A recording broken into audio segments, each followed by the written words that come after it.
Good afternoon, everybody. Welcome to another edition of the Wealth Equation podcast.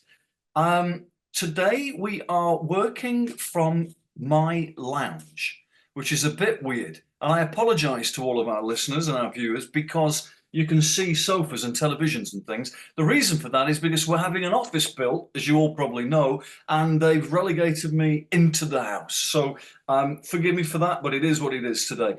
Today we are absolutely over the moon, well, frankly fascinated. I'm going to tell you why in a minute, to introduce Tess Butler. Now, Tess, I'm going to talk as though Tess is not here for a minute, so just bear with me, Tess.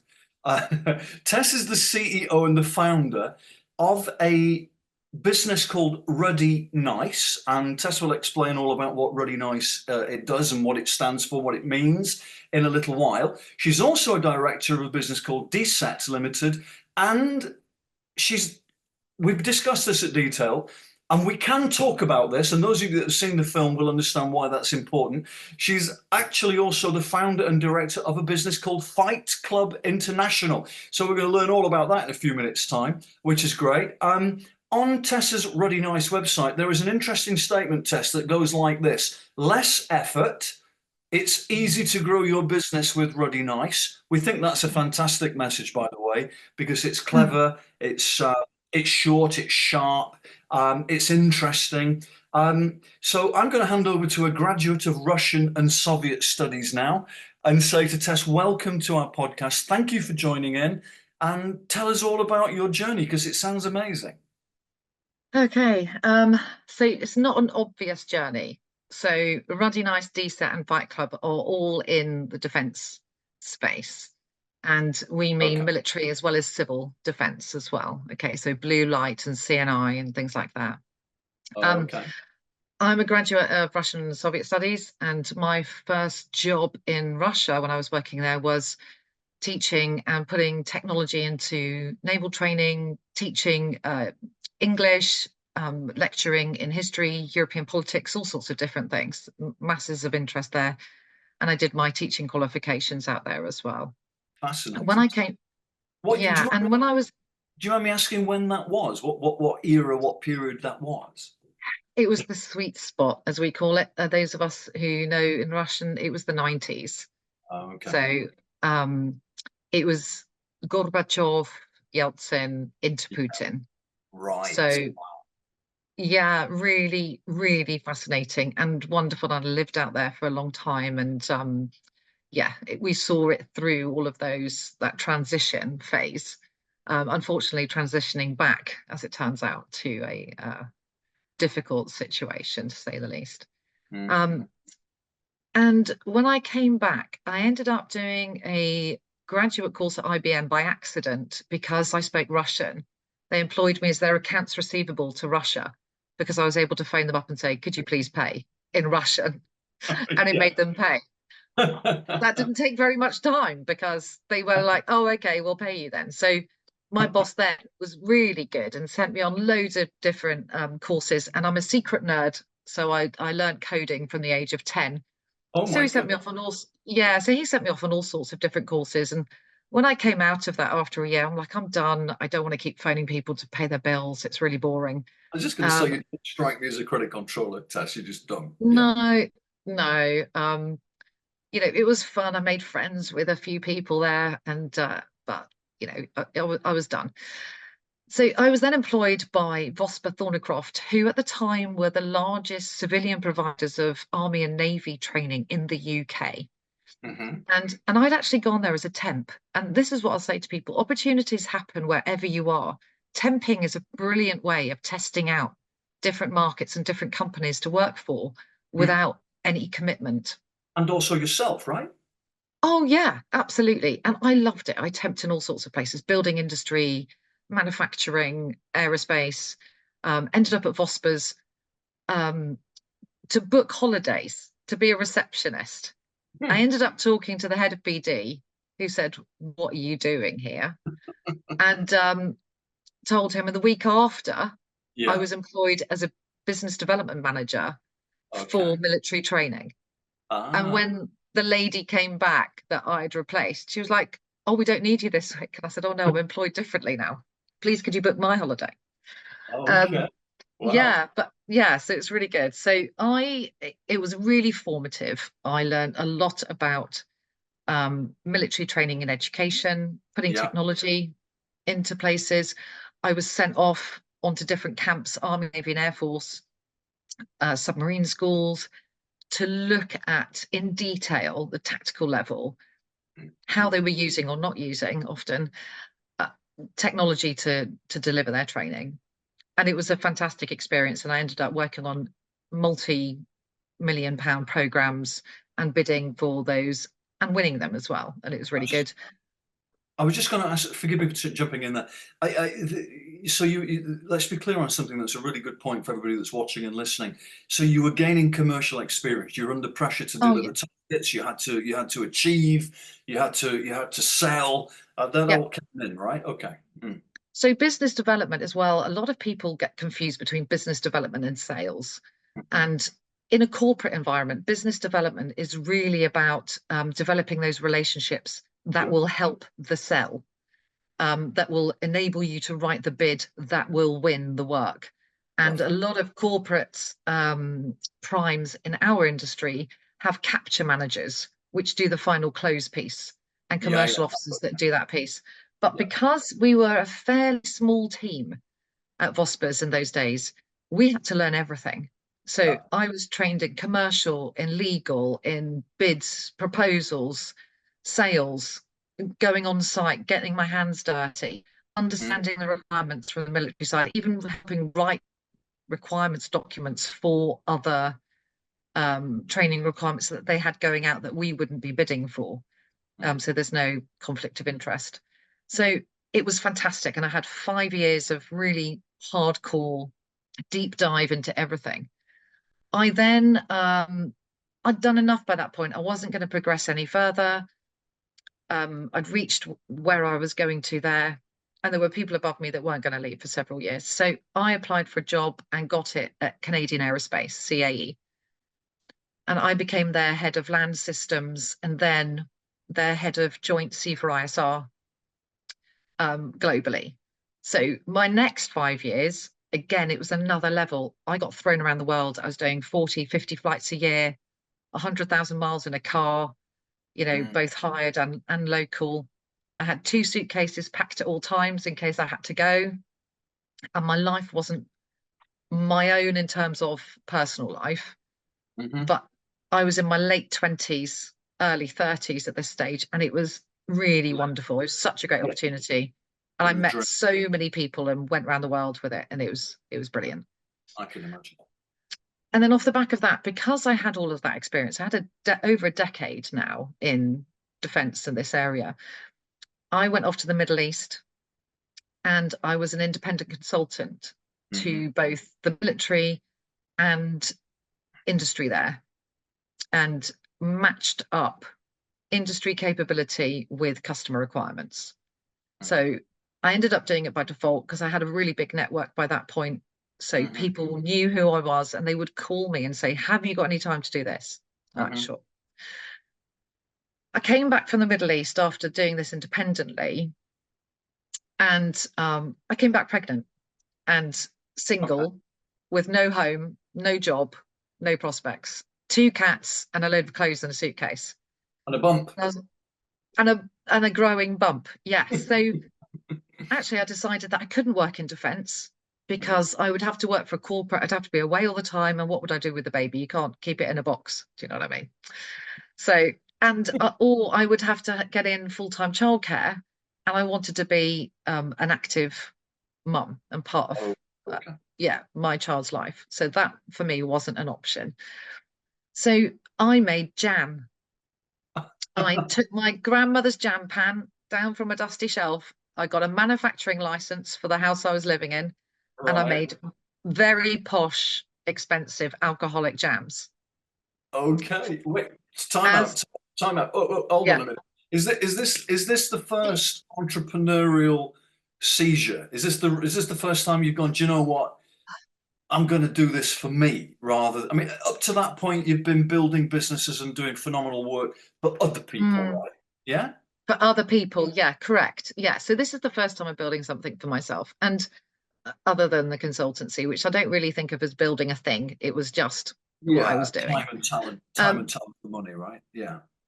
and also, what I will say is that, um, when you're in need, or I'm not going to say desperate because that's the wrong word.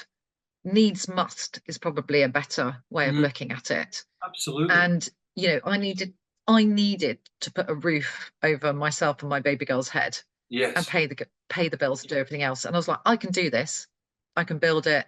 And I was smashing it, and went into manufacturing as well with a local brewery.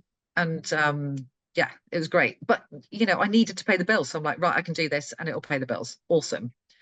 Then about 10 months to a year into that, I was called by a CEO of a defense company who said, I need somebody to come and be PR and marketing and BD director of my company.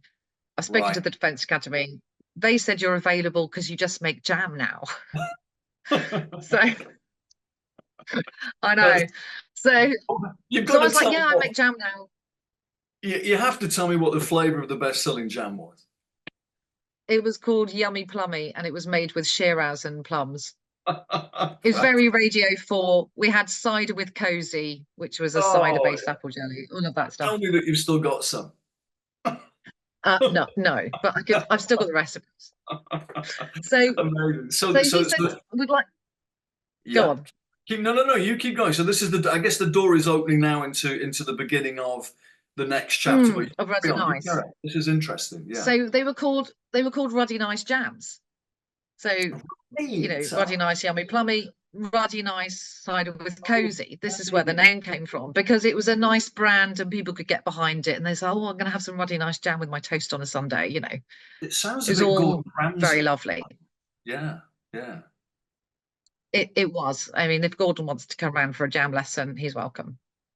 Um, I So I got this phone call, and the Defence Academy knew me super well, and they said, well, you should go and hire Tess because she just makes jam now. And he phoned me. I said, no, I don't want to do defence anymore. I make jam. And he said, no. And he was really persuasive. He's very charismatic. And I said, well, Of look, course it some would. conditions. There are some conditions. One, I have a baby girl. She's just turned 1. Um, if I have to travel, then if I have to take her with me, then you're paying for childcare. And he went, sure. I was like, okay, damn it. 2, I have to work from home because this is where I am. I can't be traveling to go into an office with a kid. And he was like, sure. Okay, damn it. And then yeah, I know. The third thing um was that the wages on offer weren't brilliant. So Uh-huh. I said, well, I'll tell you what, you could contract me through my company, and I'll Yes. even change the name if you want to make it more defensy. Yes. And he said, what's it called? Yeah. And I said, it's called Ruddy Nice. And he's just like, no, mate, that's brilliant. Let's just keep it as Ruddy I Nice. think that's very clear. So he became my first client in defense, looking after all of this, sorting out their events, their marketing, their branding, everything from scratch, because I knew the industry inside out, and Mm, all the people that we needed to talk to. So it was the history of what I'd done before that enabled me to do this job, either employed or contracted. And yeah. as I did the job, and I loved it, the first 5 years, I just had them as a client. There was so much to do. They were a startup and hard growth. When I joined them, I was the 30th person.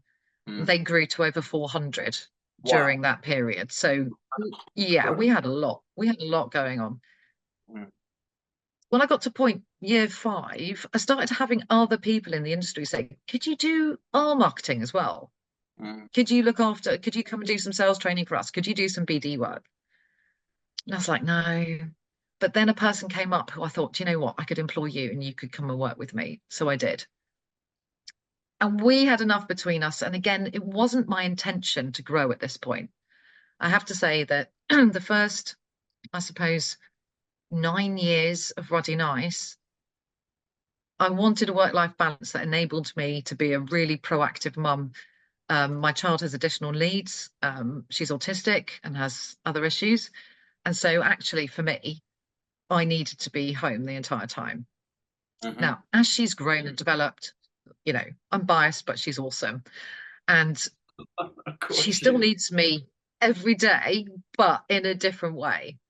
Sure. And what happened? Yeah, what happened was so DSET, Defense Simulation Education and Training. I So set this is this the up as a stuff. conference. Yeah. So I Yeah, set yeah, yeah. this up as a conference in 2016 at the request of military. Um, Okay. when we had gone to a conference together and I chaired a panel of colonels and one stars, and they were like, "This is terrible. Can you do something and we'll support you?" Yeah. And my main client, who had brought me back into the industry, said, "I will be your first exhibitor. I will support you as well Okay. because we believe in you and we believe in this and we think it will be awesome." So the first iteration was 99 people plus me. That was it. Right. But it paid for itself. It cost £31,000 to put on, and we took £32,000.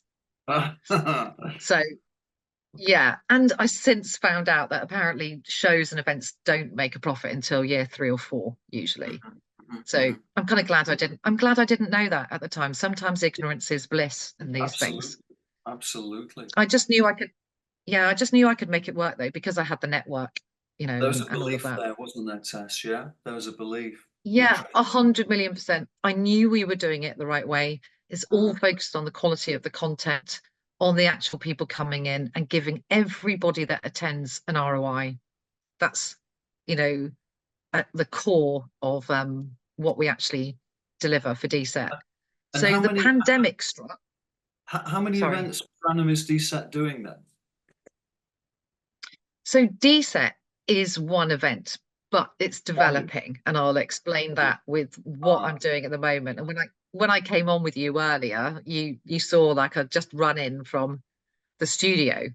Yeah, yeah. So You can tell everybody what we did in the preamble to the video, maybe. yeah, I know, Maybe. literally, guys. I didn't know this was a video. So we're all in civvies today. We're all good.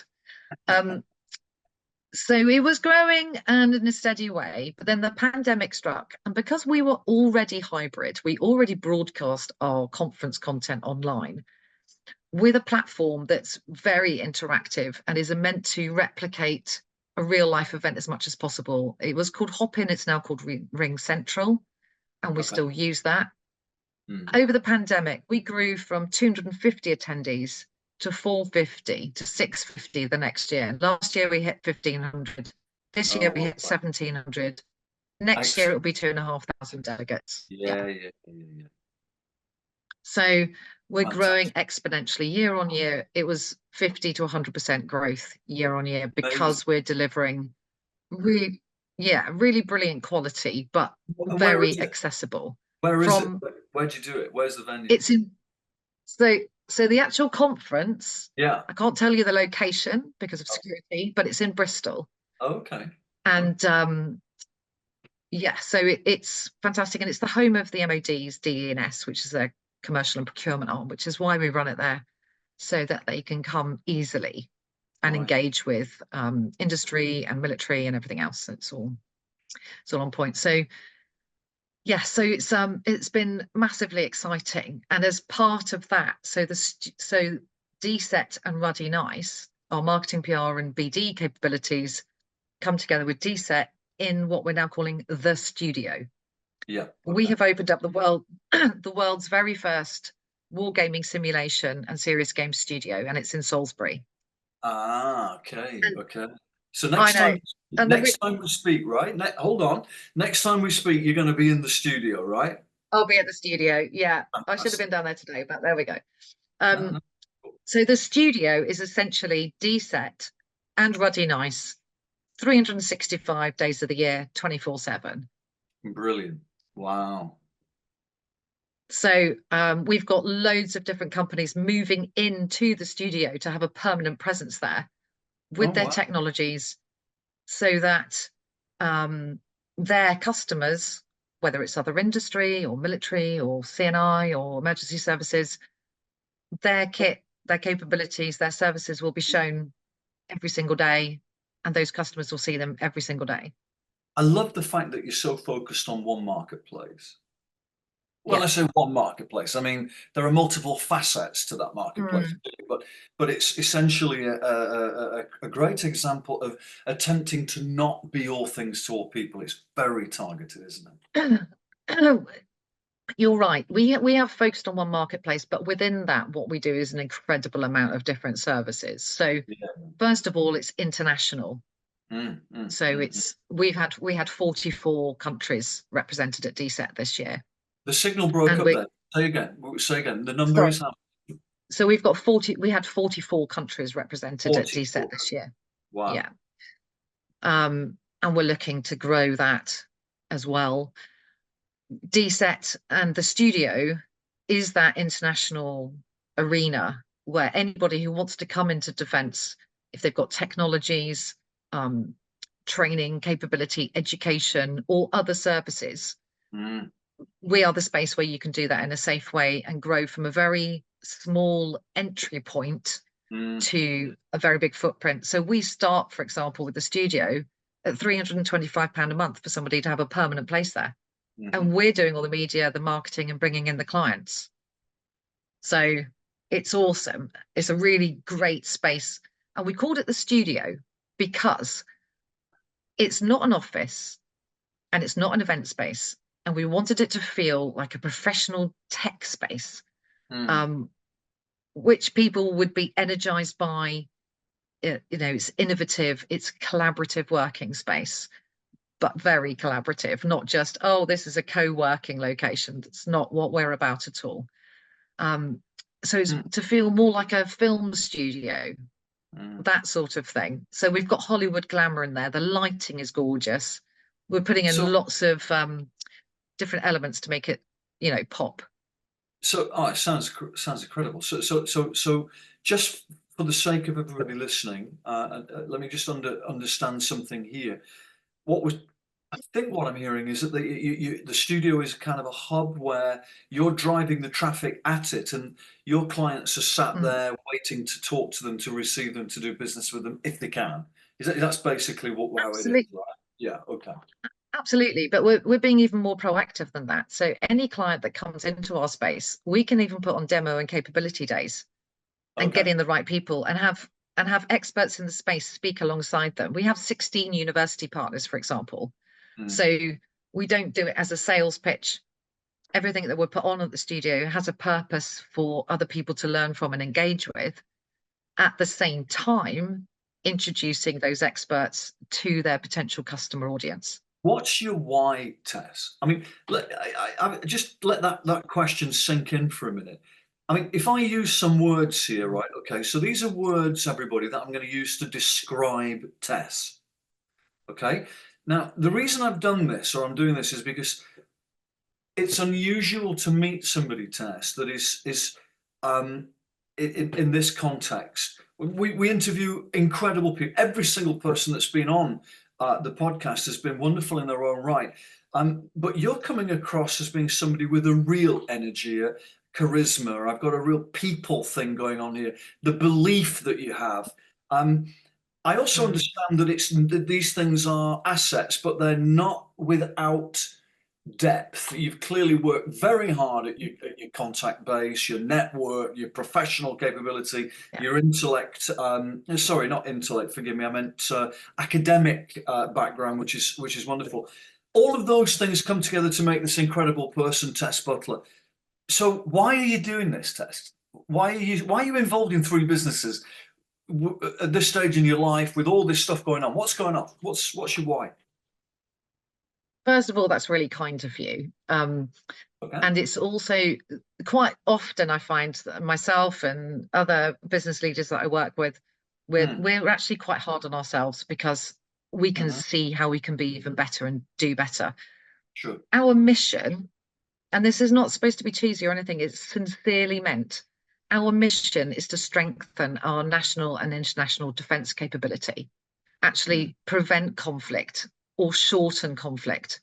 Our work is to serve those who serve. Okay. And that's not meant lightly. We have just been awarded the Employer Recognition Service at gold standard for the British Armed Forces and MOD. And yeah, we're really thrilled to have received that because it actually means a lot to us. Yeah, we employ veterans from all of the services.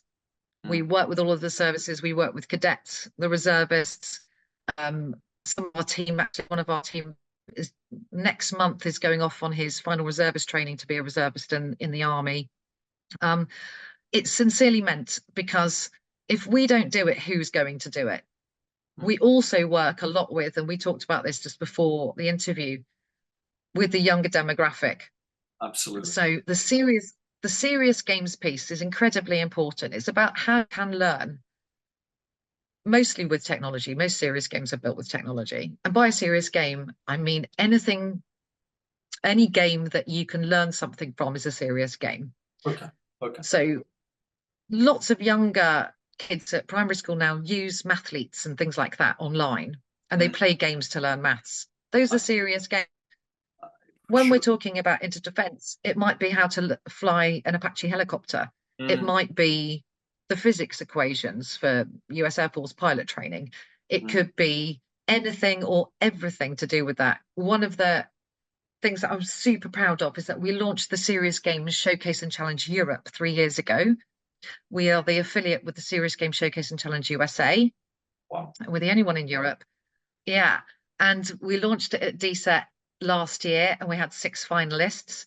And the winner of that game, of that challenge, was a game called Chomp, which is to teach dental students about the teeth and where they are. It sounds crazy. It's a little app, but you know what? Army, Navy, Air Force now using it. Really? So in order to keep yes, dental health of the force? no, it's to train technicians. It's to train dental nurses and very basic dental training, entry level stuff. I see. Oh, okay. But yeah, so that's super good. And then we ran the challenge this year. We had 15 finalists this year, so we more than doubled our finalists. One of them was for a Challenger 3 driving simulator. So, you know, the new main battle tank that's coming online. Okay. Others were war games to test strategic thinking.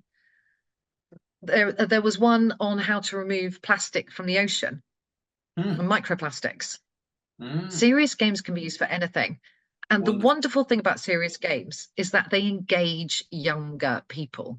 Absolutely. Game design, game graphics, game stories, working out what you could build a game around, you don't need any technical expertise for. A lot of people get stuck and think, I have to be a coder or a programmer to be involved in gaming. Absolutely not. You know, 80% of this industry are not coders. But unfortunately, the outward facing, I don't know, image, if you like, is loads of geeks. Yeah, absolutely right. Yeah. You do need the geeks. Have to have them. For but now. They're programming usually somebody else's vision. Until AI replaces aspects of that space. Yeah. Interesting. So we work with a company called First Coding, and they're a wonderful small company in Salisbury that deliver coding and game design training to younger people and do its alternative school provision as well. We said, could you use AI and ChatGPT to build a game? And the answer is yes, but you still need the knowledge to be able to prompt it correctly, to be able to correct any code that comes out that's not quite right, or adjust it. So you can use AI to do all of this stuff, but you still need a working knowledge of what you're actually doing and looking for. The human touch, as it were, yeah. And that comes out a lot in these interviews. And I hate to be, what's the word, doomsayer, cynical. That's not my perspective, but it's clear from speaking to so many different business people that what you've just said there, Tess, is the narrative that we're mostly running our businesses through today. Like, look, man, it can design a kitchen for you, but you still need a designer to put the flair and the touch in. And yeah, absolutely. Until AI figures it out. Let's see what the future holds. Well, right? It's not even that. Like, we build big events. We're building an international pavilion, the world's biggest training and education show in Orlando in December. Wow. And Good because time of to go our to Orlando. experience, yeah, and we have all of our clients on there. We have about 20 companies with all of their different space, all branded separately. So it looks like it's their stand, but it's Amazing. one stand actually. We provide common services to everybody. It's a Wow. much more cost-effective way of doing it, but it's also a much more business effective way of doing it because we book all of the media delegations, the military delegations, and they're visiting one company, they visit all of them. So it works really well.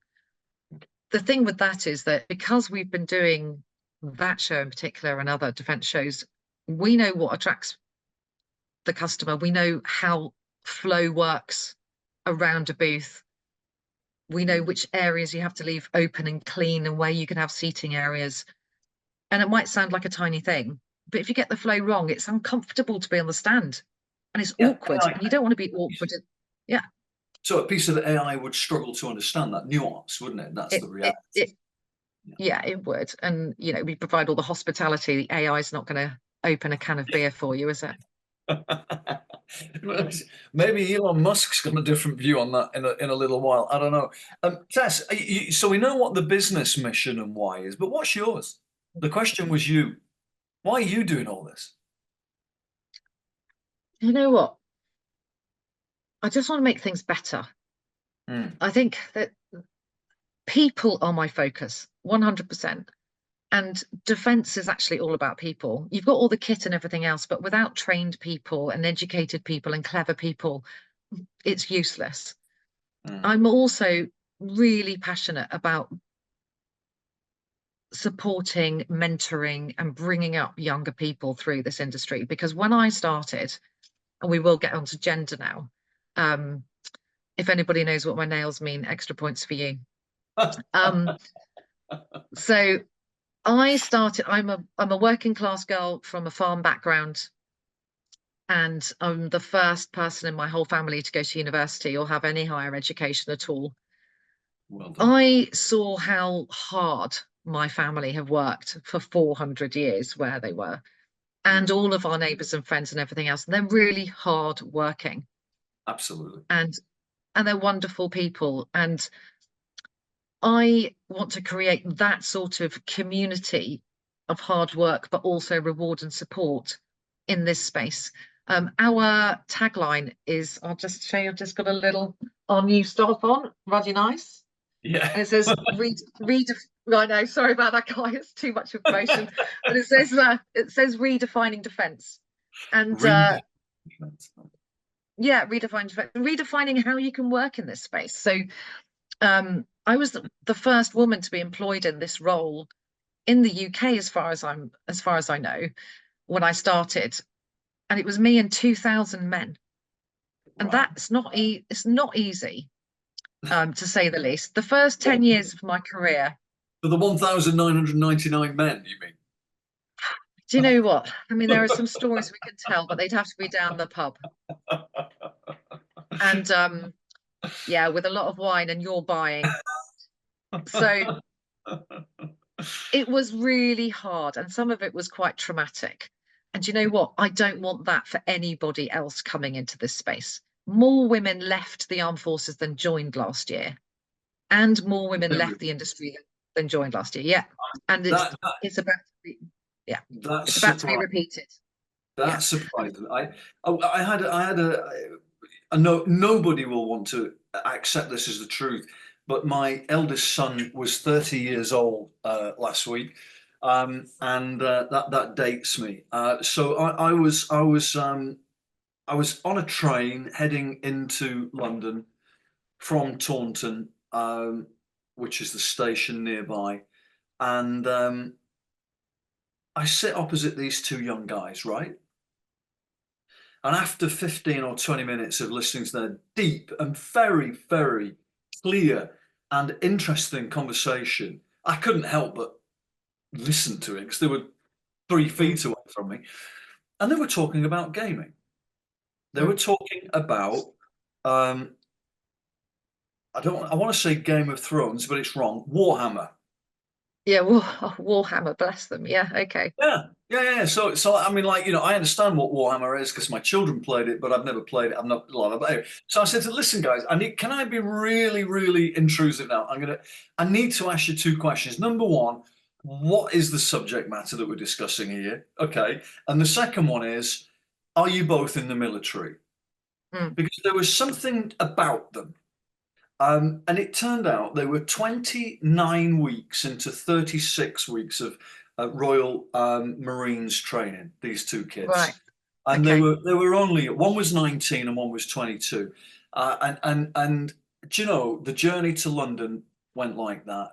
Yeah. An hour and 40 minutes chatting to these two boys. They were absolute credit to their mum and dad, to their teachers, and to the British Army. In fact, obviously, but they're not in the army; they're in the navy, aren't they? But Marines. they would be Yeah, yeah. deeply annoyed with me for I was saying about to correct that for you, but go that. on. Yeah, Yeah. thank you for that. It's like, oh, at least I caught that one there. But they were absolutely, the point I'm trying to make is they were their identity icebergs, their value systems, their belief systems, their knowledge, the whole way that they conducted themselves. They were just wonderful young people, and the subject of woman in the military came up, and they were telling me that no woman has gotten past a specific point in Royal Marines training, Hmm. and it's a certain point where the physical challenge in that week has filtered out every single candidate up to that point. And Mm. I found that really quite interesting. And they had views and opinions on it as well. Um, I don't particularly want to So open. You let's see my point? let's address that. Yeah, let's address that for a second. So, um, because I have some opinions on this. And I was spoke at the Army Service Women's Network conference last year, and we're going to be hosting them next year, which I'm thrilled about. Now, interestingly, the system for defence has been set up by men of a certain class for men of a certain class, For 400 mostly years. white, for 400 years.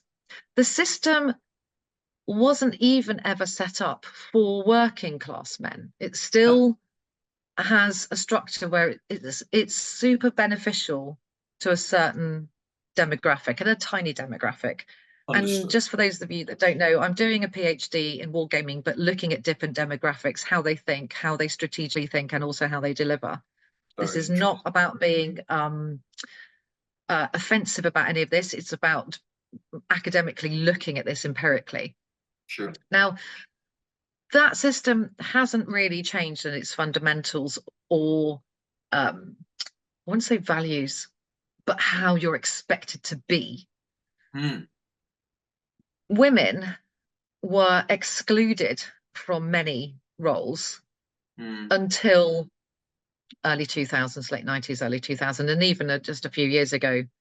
Um, and, you know, frontline for women was not an option, mm, or armored corps, tanks, whatever. Now, the perspective that women have to be of a certain physical fitness or to be able to lift a certain amount of weight, for example, mm, I think needs to be addressed mm, because technology now enables delivery or perspectives that weren't there in days gone past when these things were set up. Now, mm, let's look at one tiny aspect, officer beep test. So it used to be something like 8.1 or something that they had to achieve as a woman to be physically fit enough to get into Sandhurst, and 10 mm. point something for the guys. And Oh, it wow. came across as, well, that's not fair because women have to do less. Mm, mm, mm, However, women were still performing to the same standards, but physically they're not able to do the thing, but they were still performing and delivering and operationally successful. Now, absolutely. Let's the do that. beep test has come together. So they've now compromised. I think it's like 8.9 both sexes have to achieve. So Okay. what they've done is they've raised the physical bar for women, even though the previous bar was seen as perfectly acceptable. And they've Mm, lowered the bar for men, even though that bar was seen as mm. physically perfectly acceptable. So there are some real questions to have a look at and see operationally, how are we doing things now? We're changing. Look at drone capabilities and things like this. You know, do you have to be able to run a certain speed to deliver something um, uh, with a certain weight on your back if you're operating a drone from a room somewhere behind the lines? Yeah, sure. I get Maybe it. Totally, not. So I think there needs to be really a fundamental look at roles, operations, missions, and who you need in what place to what physical standards. Certainly, everybody needs to be healthy and mentally supported, but whether or not certain things need to be the way that they have been or are, I think is worth challenging. yeah. It'll be interesting to see how they do that. It was the first time I've ever met or spoken to a Royal Marine. They were Mm, on the cusp of qualifying, and it was they'd clearly been. Oh dear, I'm picking my words carefully here, Tess. If I yeah, said if I said indoctrinated, I wouldn't want that to come across as being negative, but because their narrative was so focused and so clear, you know. yeah, So they had some very defined views. But anyway, very very interesting conversation. Can I take you back to business for a minute? Let's let's yeah. let's start because I'm just conscious of the time here. We've been eating into your time substantially. I'm very grateful for you giving us all this time, Tess. No, So it's all good. It's very welcome. if if if there were if there were a subject that you would say to one of the viewers that's running, starting, struggling, fighting with a small business right now, that Mm. you felt with your experience that they should concentrate on getting right, Mm. what would it be? Okay, so there's a few things. Before you'd even start a business, set up your finances.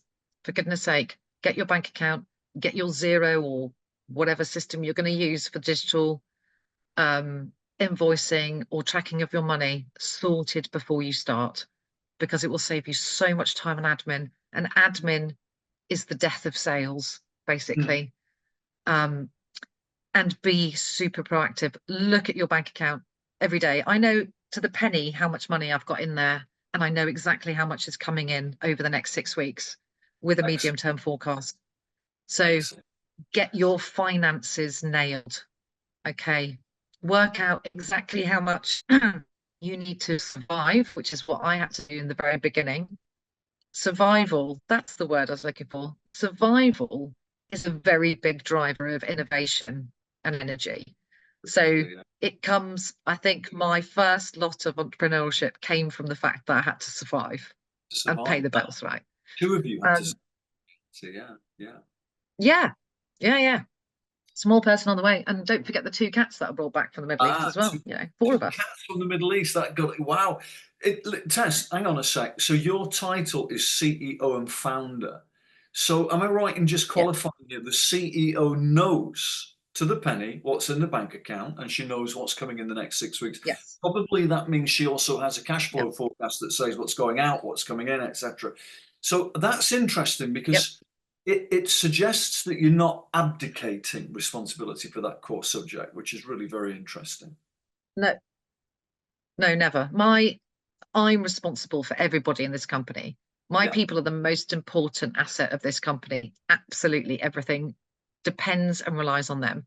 I have quite a different pay structure from most companies as well. So we have three rates of pay. We have senior team, mid rate, and junior entry level. And those are the three levels of pay.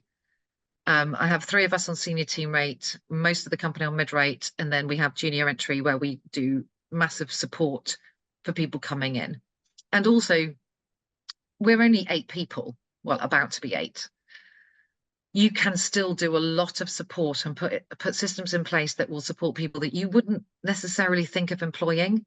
I would rather employ someone who's fantastically enthusiastic about what we're doing on the same mission and give them the training than have somebody who's got all of the qualifications but not the ounce. So my shortcut to that is employ the person, not the CV.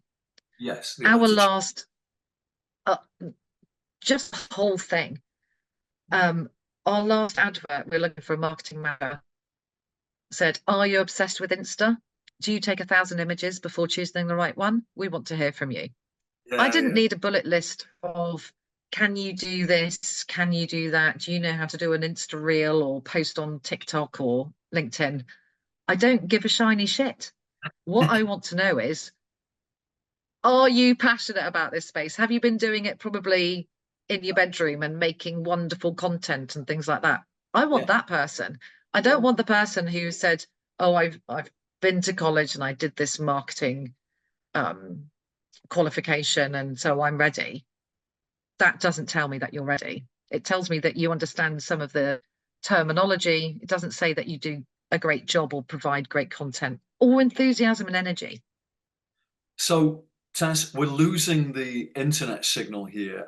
It's you're really Sorry about that. no, Yeah. no, no, it's okay. So I think we've reached a natural point to start to slow down or close down this session. But before we do that, I really would like to organise, if you don't mind, in the not too distant future, Mm, another interview because there's so much more to talk to you about. I think that's more business mm. central. I'd love you to, if you don't mind, come back and have another bite of No, the cherry, that's good. please. Wonderful. So, I so think let's I think what I go on, flick it, carry on. I think one of the things that we need to focus on, and I would advise anybody else with their small business, the main thing I've just touched on is people. When Exactly. you're setting up your company, have people around you that you trust that will help challenge you on how you're running your business, where your revenue is coming from, and what you really want to deliver, and why you're doing it. I have non-execs that I make myself go and see and justify what I'm doing and say where I'm going and where the next iteration of what I'm doing is. And they come up with some quite spiky questions, They will and do. I have to know the answer. Mm, Yeah. And at the end of the day, the company decisions are your decisions, mm. but it's really good to have different voices with people with different views. I have people who are different ages, different backgrounds, finance people, um, practical manufacturing people, just to give different aspects to say, have you thought about doing this? Or you could do that to deliver it. And I love that. I want to be challenged every single day to be the best that we can be. So you really are opening the door into some subject matter there that we need to talk about again. For the benefit of everybody watching, listening, we're talking to a CEO here, a founder, a person that is happy to call herself the CEO, the founder. Guys and girls, everybody listening, let's get over this self-limiting belief that we can't be the CEO of our own business because it's a garage turning over £1 million with 5 or 6 technicians. Of Mm. course you can be the CEO of that business. It's all about identity. That's what's fascinating then as well, Tess, is you say you've got non-executive directors, people asking you to hold you accountable, to be perspective, asking Mm. the questions. With a small business, with 8 employees, it's unusual Yeah. thinking. I love it. Respect where respect is due, you know. Well done. Um, I think I think we oh, could, I've looked at the company and we could grow it exponentially, okay. but actually I've made the decision that I'm going to be growing one of the businesses to hopefully its potential, and that's got so many legs and you could end up with hundreds of employees. That's fine. Hmm. But we talked earlier before we came online about work-life balance and about what I want in the future, what drives me. I Yeah, want to see that particular line of development fricking go and fly. absolutely. The rest of it, I'd love to develop and keep going, but at some point, I want to hand over to people and say there's still loads of potential. Go But for it if you want to go for it. I don't want to be managing people. I want to be delivering the mission that we're on. love it. So I might be limiting. And my non-execs might say to me, Tess, you're not the right person to be CEO anymore That's right. because we want to see it grow. You go and get on your own mission. Exactly. I'm open to that. Don't And be I think checked. that's the thing. You have to be open to what's best for your business, really. I think again, wonderful, wonderful insight, deserving of more discussion. Let's get back round the table, please, because there's so much more to share here. Um, Tess, if there was one word that you would use to describe yourself for the benefit of everybody listening, let's put Tess under a little bit of pressure. What's the word? I think open. Open. Yeah, that comes. Open to opportunities, open with other people, open to being challenged. I think open, and you have to be transparent with your team. The word I would use that's fundamental in business with key clients, with your personnel and everything else, is trust. Yeah. Without that, it's incredibly hard to work to your full potential. So I am open. I expect my team to be able to come to me with anything that they want to talk to me about, whether it's something in their lives that's affecting their work, we'll support them. Whether it's something in their work that's affecting their life, let's sort that out. I want the best people, and I want them to be able to reach their full potential, not just for their own sake, but for the mission and what the company is trying to do. Absolutely incredible. Tess, thank you so much for sharing that and for joining in today. We really appreciate it. We will be in touch, and we'll see you again on the Wealth Equation podcast, okay?